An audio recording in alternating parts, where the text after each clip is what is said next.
تکوین کی کتاب باب نمبر 13 ابرام اور لوط کا جدا ہونا۔ اور ابرام مصر سے اپنی بیوی اور اپنا سب مال اور لوط کو بھی اپنے ساتھ لے کر نجبہ کی طرف چلا۔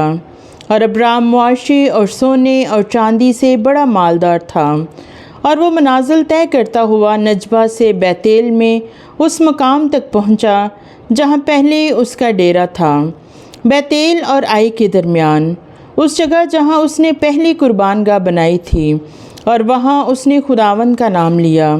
اور لوط کے بھی جو ابرام کا ہم سفر تھا، بھیڑ بکری گائے بیل اور خیمے تھے، اور اس ملک میں ان کی گنجائش نہ تھی کہ اکٹھے رہیں، کیونکہ ان کے پاس اتنا مال تھا کہ وہ باہم اکٹھے نہیں رہ سکتے تھے۔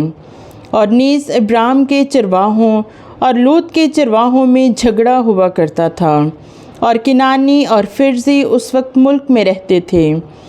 تب ابرام نے لوط سے کہا، میرے اور تیرے درمیان اور میرے چرواہوں اور تیرے چرواہوں کے درمیان جھگڑا نہ ہو، کیونکہ ہم بھائی ہیں۔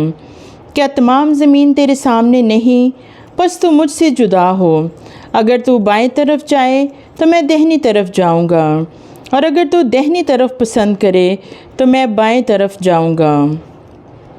تب لوط نے اپنی آنکھیں اٹھا کر اردن کے گرد کا تمام میدان دیکھا، جو خداوند کے سدوم اور عمورہ کو تباہ کرنے سے پیشتر سور کی راہ سے خداوند کے باغ اور مصر کی مانند خوب سیراب تھا۔ پس لوط نے اپنے لیے اردن کے گرد کا میدان پسند کیا اور مشرق کی طرف چل پڑا، اور وہ ایک دوسرے سے جدا ہوئے۔ اور ابرام کنعان کی زمین میں رہا، اور لوط اردن کے گرد کے شہروں میں رہا، اور سدوم تک اپنا خیمہ لے گیا۔ گو سدوم کے لوگ خداوند کے حضور نہایت شریر اور گنہگار تھے۔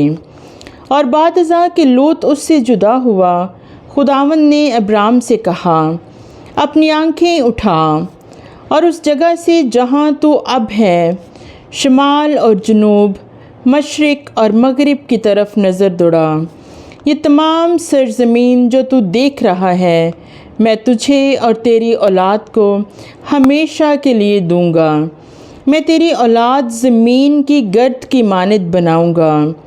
اگر کوئی شخص زمین کی گرد گن سکے تو تیری اولاد کو بھی گن سکے گا۔ اٹھ اور اس ملک کے طول و عرض میں گھوم، کیونکہ میں یہ تجھے دوں گا۔